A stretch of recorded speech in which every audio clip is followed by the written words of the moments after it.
Okay students, now we continue our next chapter 5 विद्युत धारा। और आज हम बहुत इंपॉर्टेंट टॉपिक पढ़ने वाले हैं जो आपके बोर्ड एग्जाम के लिए भी बहुत इंपॉर्टेंट है। सेल का विद्युत वाहक बल, आंतरिक प्रतिरोध और टर्मिनल वोल्टता। तो इसमें सबसे पहले हम बात करते हैं सेल की। सेल क्या होता है? जब हम सेल की बात करते हैं तो हम सेल के लिए बोलते हैं कि ऐसा उपकरण जो रासायनिक ऊर्जा को विद्युत ऊर्जा में रूपांतरित करता है उसे हम सेल कहते हैं। यानी जो रासायनिक ऊर्जा को कन्वर्ट कर दे किसके अंदर, विद्युत ऊर्जा के अंदर अगर कन्वर्ट कर देता है तो उस उपकरण को हम सेल कहते हैं, पहली चीज।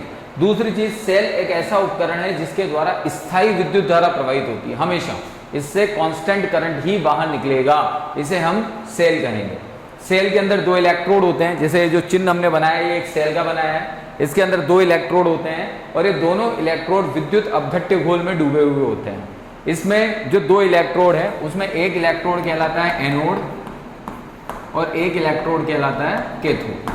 ठीक है। अब जो छोटी कक्षाएं हैं उन छोटी कक्षाओं में हमने बहुत अच्छी तरह से पढ़ा है कि सेल दो प्रकार के होते हैं। तो सेल कौन कौन से प्रकार के होते हैं? एक तो होता है प्राथमिक सेल और एक होता है द्वितीयक सेल। प्राथमिक सेल कौन होते हैं? ये जनरल बातें बता रहा हूं मैं आपको वाइवा के अकॉर्डिंग। प्राथमिक सेल कौन होते हैं? ऐसे सेल जिनको एक ही बार काम में लिया जा सकता है, अर्थात जिनकी एक बार ऊर्जा खत्म होने के पश्चात वो खत्म हो जाते हैं, डिस्ट्रॉय हो जाते हैं, उन्हें हम प्राथमिक सेल कहते हैं। और द्वितीयक सेल कौन होते हैं? ऐसे सेल जो बार बार चार्ज किए जा सकते हैं, उन्हें हम द्वितीयक सेल कहते हैं, जैसे डैनियल सेल। तो प्राथमिक और द्वितीयक सेल ये एज ए वाइवा के हिसाब से क्वेश्चंस हैं, बोर्ड एग्जाम में नहीं पूछा जाता है। तो हमारा जो मेन टॉपिक है वो सेल है और सेल के लिए हम कह चुके हैं ऐसा उपकरण जो रासायनिक ऊर्जा को विद्युत ऊर्जा में रूपांतरित करे और जिसके द्वारा एक नियत मान की स्थायी धारा प्रवाहित हो सके, उसे हम सेल कहते हैं। ओके स्टूडेंट्स, तो सेल को हमने डिफाइन किया। सेल को डिफाइन करने के साथ साथ हमने सेल के रूपों के बारे में बताया आपको। सेल के दो रूप हैं, प्राथमिक सेल, द्वितीयक सेल। प्राथमिक सेल जो नॉन रिचार्जेबल होते हैं, जैसे सीसा संचायक सेल, डैनियल सेल, लैक्लांशियर सेल, ये आपके नॉन रिचार्जेबल सेल हैं। और द्वितीयक सेल यानी सेकेंडरी सेल वो होते हैं जो रिचार्जेबल होते हैं, जिन्हें बार बार रिचार्ज किया जा सकता है, जैसे सीसा संचायक सेल है, आपके मोबाइल की बैटरी है, ये रिचार्जेबल होती है। अब हम ये कहते हैं कि यहाँ पर कि सेल का विद्युत वाहक बल क्या होता है। ये सेल तो हमने डिफाइन कर दिया, अब बात करते हैं हम सेल का विद्युत वाहक बल होता क्या है। तो हम उसे डिफाइन करते हैं। तो उसके लिए हम क्या करते हैं, यहाँ पे सेल का विद्युत वाहक बल, इसे बोलते हैं EMF, इलेक्ट्रोमोटिव फोर्स, और इसे इस तरह से रिप्रेजेंट करते हैं। अब इसे बहुत ध्यान से समझेंगे सेल के विद्युत वाहक बल को। हम क्या करते हैं, बाजार जाते हैं, बाजार जाकर हम एक बैटरी लेके आते हैं। बाजार गए, हम बैटरी लाए, बैटरी 1.5 वोल्ट की भी हो सकती है, 2 वोल्ट की भी हो सकती है, 4 वोल्ट की भी हो सकती है, 6 वोल्ट की भी हो सकती है। तो वो बैटरी का एक मानक मान है, वो बैटरी का क्या है, एक मानक मान। अब वो मानक मान क्या कहलाता है, तो उसे डिफाइन करने के लिए जो हमारा टॉपिक है वो सेल के विद्युत वाहक बल को हम पढ़ रहे हैं। तो जब हम सेल लेकर आते हैं तो सेल का काम क्या है? भाई सेल का काम ये तो है नहीं कि सेल को लाकर आप गड्ढा खोदोगे या सेल से लाकर आप कोई दूसरा काम करवाओगे। सेल का काम क्या होता है? सेल का वर्क होता है कि सेल को जब आप इलेक्ट्रिक सर्किट के अंदर जोड़ते हो तो इलेक्ट्रिक सर्किट में जोड़ने पर वो उस सर्किट के अंदर करंट फ्लो करता है। क्या फ्लो करता है? करंट फ्लो करता है। अब जब वो इलेक्ट्रिक सर्किट के अंदर करंट फ्लो करेगा तो करंट वायर में फ्लो होगा, और वायर का कुछ ना कुछ रेजिस्टेंस होगा, कुछ ना कुछ प्रतिरोध होगा। तो प्रतिरोध क्या करेगा? उस आवेश के प्रवाह के मार्ग में अवरोध उत्पन्न करने का काम करेगा। तो जो आपका ये सेल है, ये सेल क्या करेगा?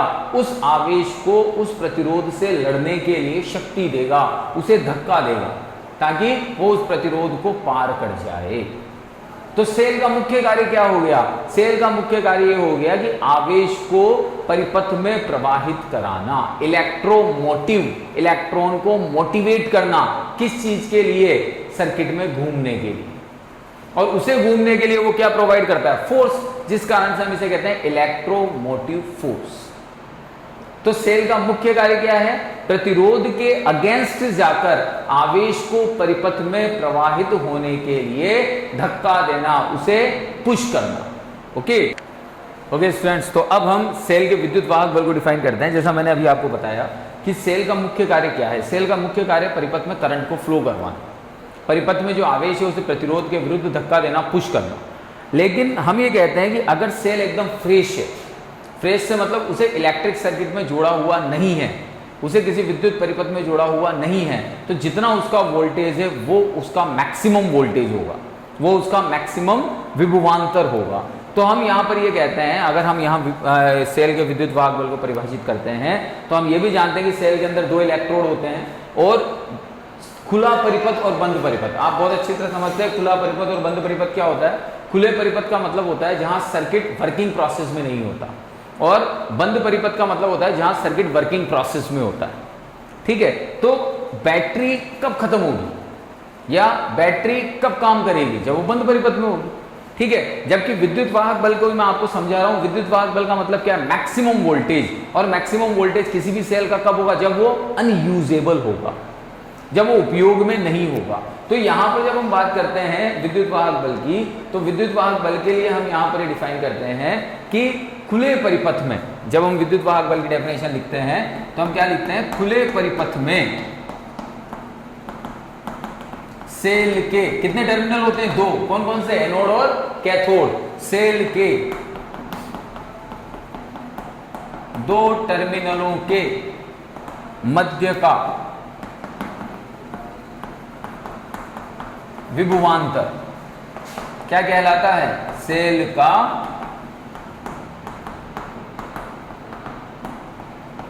विद्युत वाहक बल कहलाता है। ठीक है, अब यहां पर एक इंपॉर्टेंट क्वेश्चन निकल के आता है कि विद्युत वाहक बल का मात्रक क्या होगा। तो स्टूडेंट कहां कंफ्यूज हो जाता है कि यार बात कर रहे हैं विद्युत वाहक बल की, और जहां बल आ गया तो बल का मात्रक होता है न्यूटन, फोर्स का मात्रक होता है न्यूटन। तो इससे आपको कंफ्यूज नहीं होना है। यहां पर आप मेजर क्या कर रहे हो? विभवांतर, और विभवांतर का मात्रक क्या होता है? वोल्ट। तो विद्युत वाहक बल का मात्रक भी क्या होगा? वोल्ट। तो विद्युत वाहक बल को हम ये कह सकते हैं कि maximum capacity of a cell, किसी भी सेल की अधिकतम क्षमता, उसका विद्युत वाहक बल कहलाता है। और सेल की अधिकतम क्षमता कब होगी? जब वो खुले परिपथ में होगा। Okay, now students we discuss about the next topic, terminal वोल्टता। अभी हमने बहुत अच्छी तरह से मैंने आपको समझाया कि विद्युत वाहक बल होता क्या है। विद्युत वाहक बल होता है किसी भी सेल की मैक्सिमम कैपेसिटी, यानी उसका अधिकतम बल कितना है, उसका अधिकतम कार्य करने की क्षमता कितनी है, वो उसकी मैक्सिमम कैपेसिटी जो होगी वो उसका ईएमएफ कहलाती है। अब यहाँ पर हम ये कहते हैं कि ईएमएफ जब हम उस बैटरी को किसी सर्किट में जोड़ेंगे, जैसे हमने विद्युत वाहक बल के लिए तो कहा कि उसको अनयूजेबल रखो, खुले परिपथ में जो सेल की वोल्टता होगी, जो सेल के सिरों का विभवांतर होगा, वो आपका विद्युत वाहक बल कहलाएगा। अब हमने क्या किया? हमने एक सर्किट बनाया, समझिएगा ध्यान से। ये सर्किट बनाया हमने, यहाँ पर एक रेजिस्टेंस लगा दिया R, इसको कहते हैं बाह्य प्रतिरोध या फिर लोड रेजिस्टेंस। क्या बोलते हैं इसको? बाह्य प्रतिरोध या फिर लोड रेजिस्टेंस। और इस लोड रेजिस्टेंस का संबंध हमने बैटरी जोड़ दी, यहाँ पर हमने वही सेल जोड़ दिया हमारा। ठीक है, अब एक चीज और समझिए, यहाँ पर हम किसी सेल को लेने बाजार जाते हैं, बैटरी लेने बाजार जाते हैं, तो हम उस पर मैन्युफैक्चरिंग डेट देखते हैं। मैन्युफैक्चरिंग डेट देखते हैं तो मैन्युफैक्चरिंग डेट देखकर हम उस बैटरी को खरीदते हैं। मैन्युफैक्चरिंग डेट सपोज 5 साल पहले की है, 10 साल पहले की है, हम उसको खरीदने से पहले हम उसकी मैन्युफैक्चरिंग डेट देख रहे हैं। तो भाई सेल तो पेक है, सेल तो अनयूजेबल है, तो उसके विद्युत वाहक बल पर क्या इंपैक्ट आएगा? कोई नहीं इंपैक्ट नहीं आना चाहिए, भाई सेल तो पेक है। फिर भी हम उसकी मैन्युफैक्चरिंग डेट देखते हैं। उसकी मैन्युफैक्चरिंग डेट देखने का रीजन ये है कि सेल का अपना खुद का एक प्रतिरोध होता है, जिसे हम उसका आंतरिक प्रतिरोध कहते हैं। अभी हम उस तीसरी टर्म को भी पढ़ेंगे यहाँ पर, आंतरिक प्रतिरोध। तो सेल का अपना स्वयं का एक प्रतिरोध होता है जिसे हम आंतरिक प्रतिरोध कहते हैं, और वो आंतरिक प्रतिरोध धीरे धीरे क्या करता है? सेल की कैपेसिटी को कम करता जाता है, उसके विद्युत वाहक बल को धीरे धीरे घटाता जाता है। तो ये उसके आंतरिक प्रतिरोध का काम होता है। तो जब भी हम सेल लेने जाते हैं तो बाजार में मैन्युफैक्चरिंग डेट, ये जो ज़्यादा पुराने सेल होते हैं, हम ये नहीं कह सकते कि 6 वोल्ट है तो वो 6 वोल्ट ही होगा, उसकी क्षमता कुछ कम हो जाती है। किसकी वजह से कम हो जाती है? आंतरिक प्रतिरोध की वजह से। और किसी भी सेल का आंतरिक प्रतिरोध कभी शून्य नहीं हो सकता है, ध्यान रखिएगा। आदर्श अवस्था की अगर हम बात करते हैं तो आदर्श अवस्था में हम कह सकते हैं कि आदर्श सेल का आंतरिक प्रतिरोध शून्य होता है, लेकिन जनरल कंडीशन में, सामान्य अवस्था में किसी भी सेल का आंतरिक प्रतिरोध शून्य नहीं होता। क्लियर कर लीजिए इस चीज को। तो इसका मतलब सेल के साथ में एक प्रतिरोध जुड़ा हुआ है जो उसका आंतरिक प्रतिरोध कहलाएगा, और उसे हम स्मॉल r से डिनोट करते हैं। तो यहां पर मैंने एक बैटरी जोड़ी है और इसके साथ मैंने ये एक स्मॉल r कनेक्ट कर दिया, ये इसका आंतरिक प्रतिरोध है। एक कुंजी हमने यहाँ पर लगा दी की, और इसका संबंध, ये सर्किट हमने यहाँ पर कंप्लीट कर दिया। ठीक है, ये आपका सेल है जिसका विद्युत वाहक बल कितना है? एप्सिलॉन। अब जैसे ही हम यहाँ पर इस कुंजी को दबाते हैं, बंद करते हैं, परिपथ को बंद करते हैं, परिपथ को बंद करते ही क्या प्रवाहित होती है? धारा। परिपथ को बंद करते ही क्या प्रवाहित होगी? धारा। जो धारा प्रवाहित होगी, तो धारा प्रवाहित होने पर धारा क्या करती है? प्रतिरोध के सिरों पर विभवांतर उत्पन्न करती है ओम के नियम से। तो यहां पर मेरे पास में दो प्रतिरोध हैं, एक तो है बाह्य प्रतिरोध या लोड रेजिस्टेंस कैपिटल आर, और एक है आंतरिक प्रतिरोध या इंटरनल रेजिस्टेंस स्मॉल आर। तो जब हम यहां पर बात करेंगे तो यहां बाह्य प्रतिरोध के सिरों पर कितना विभवांतर उत्पन्न करेगी ये? V equals to I R. और यहां आंतरिक प्रतिरोध के सिरों पर कितना विभवांतर उत्पन्न करेगी ये? V dash equals to I R. इसका मतलब आपका ये विद्युत वाहक बल इन दोनों प्रतिरोधों के ऊपर अलग अलग रूप से बढ़ चुका है। तो यहां पर जब मैं एप्सिलॉन की वैल्यू लिखता हूं तो एप्सिलॉन की वैल्यू क्या आएगी? I R plus I are. ठीक है, इस आई आर को हम लिख देते हैं V। तो यहां से V इक्वल्स टू आ गया आपका एप्सिलॉन माइनस आई आर।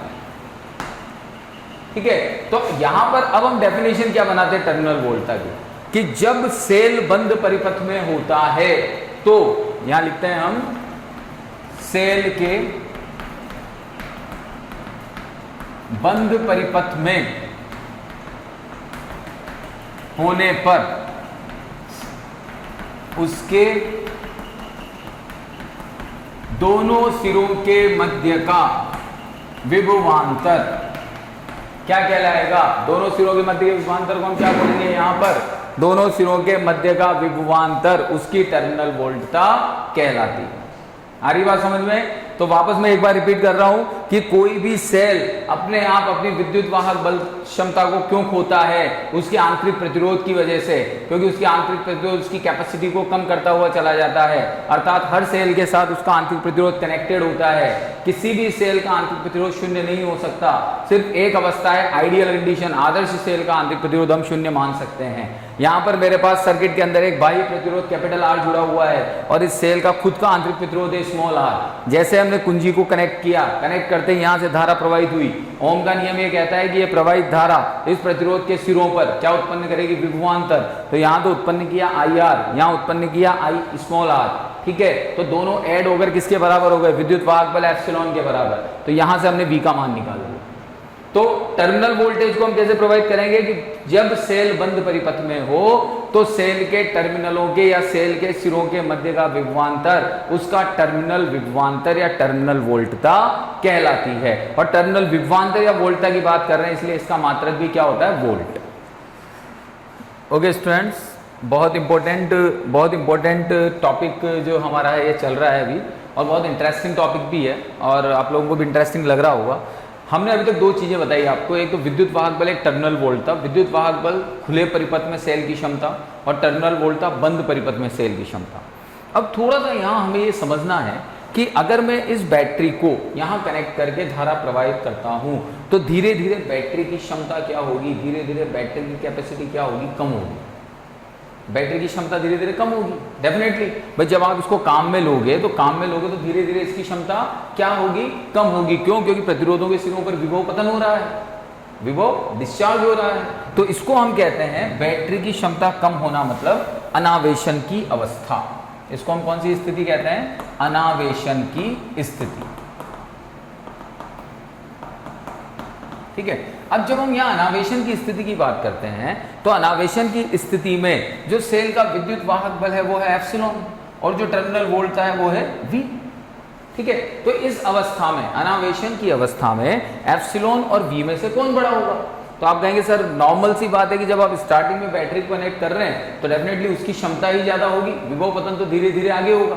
और वही अभी हमने आगे निकाला V equals to epsilon minus I R में, तो एप्सिलॉन में से आई आर को लेस किया तो वही मिला। तो दैट मीन्स एप्सिलॉन हमेशा ग्रेटर रहेगा कौन सी अवस्था में? अनावेशन, डिस्चार्जिंग की अवस्था में। तो एप्सिलॉन ग्रेटर देन क्या हो गया? V। ठीक है, अब मैंने आपसे पूछा भाई धारा की दिशा बताओ। तो धारा की दिशा जब हम देखते हैं यहाँ पर, तो धारा की दिशा देखने में हम यहाँ पर ये देखते हैं कि भाई धारा की दिशा यहाँ पर हम कहते हैं जनरली, आप कहेंगे सर बहुत सिंपल क्वेश्चन है, धारा की दिशा तो प्लस से माइनस होती है। लेकिन आपने कभी सोचा है कि क्या प्लस से माइनस में इस धारा ने अपना एक पूर्ण चक्र कर लिया क्या?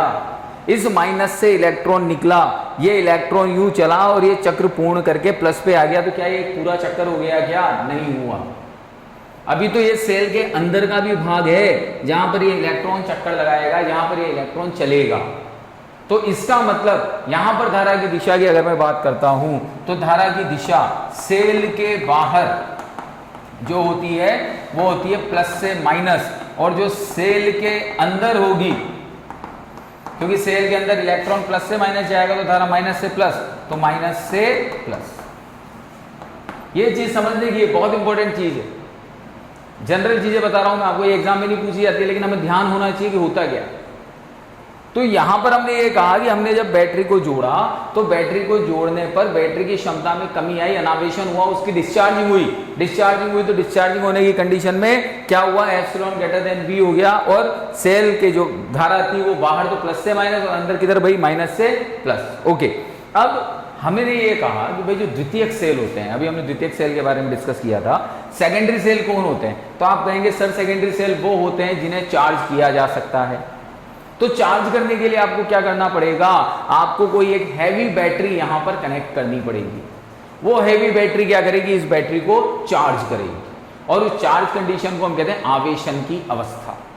कौन सी अवस्था बोलते हैं, आवेशन की अवस्था। तो अब हम सेकंड स्थिति लेते हैं, ये तो अनावेशन की स्थिति थी, अब हम लेते हैं आवेशन की स्थिति।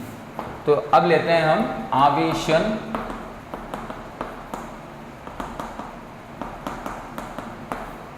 स्थिति। अब आवेशन की स्थिति के अंदर हम क्या करते हैं, आवेशन की स्थिति के अंदर मैं यहां पर एक बैटरी जोड़ता हूं, हेवी बैटरी, जिसका वोल्टेज है V, यह हमने इस बैटरी के साथ जोड़ दिया।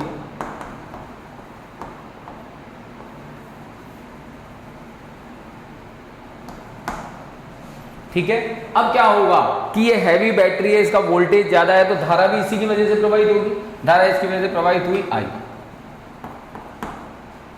ठीक है, तो यहां पर जो ये V वोल्टेज है, ये V वोल्टेज अब समझिएगा ध्यान से, ये क्या हो रही है, डिस्चार्ज।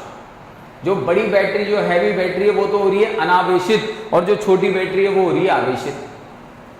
भाई ये जो बड़ी बैटरी है ये तो क्या हो रही है, धीरे धीरे डिस्चार्ज हो रही है, और जो छोटी बैटरी है वो क्या हो रही है, चार्ज हो रही है।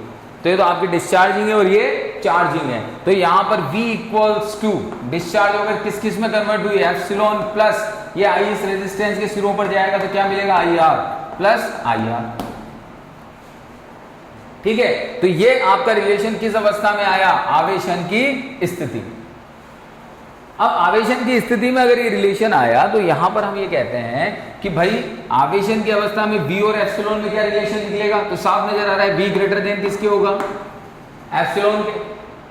अगर हम धारा की दिशा की बात करते हैं तो धारा की दिशा सेल के बाहर।